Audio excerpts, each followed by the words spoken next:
What's going on YouTube? I'm Daniel and this time I'm back with a movie review. This time it's for Batman, The Killing Joke. This movie was epic. Now there's a lot of backlash surrounding this film simply for the fact that Batgirl and Batman have sort of a closer relationship than they normally do. What people need to understand is this film takes place after the events of the animated series, after the events of Nightwing leaving Gotham.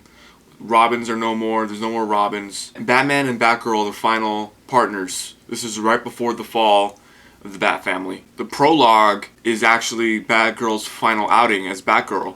So it's really cool we get to see her as Batgirl, because the rest of the movie she's just Barbara. We get to see why Batgirl stopped being Batgirl to begin with. Kind of the same reason Nightwing quit was because Batman wanted to control everything, and he says we're partners but we're not equals. Batgirl hated that. She just wants to prove to him that she's better than how he looks at her. They do get romantically involved. Some people don't like that. I think it's fine. Like I said, this is an older version of these characters. It's like the animated series grew up with its audience and turned into this hardcore, R-rated Batman adventure.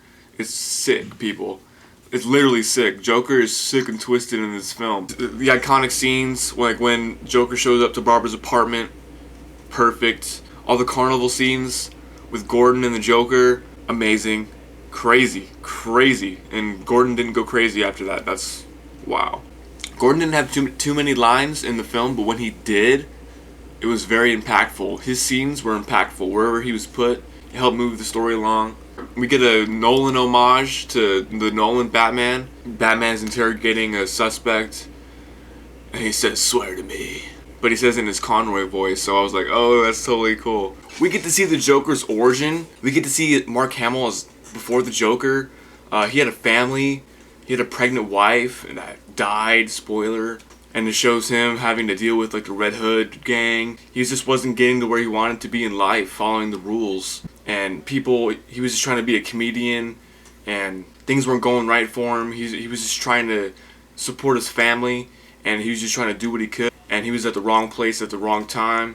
And they really made you sympathize with the Joker, even though the Joker's crazy and does all kinds of crazy stuff in this film. You can really sympathize with the Joker. It shows simultaneously Joker's origins with Barbara Gordon's story, and it just flows amazing. I just think it was really interesting to see that part of the Joker, because he's always been this mysterious thing.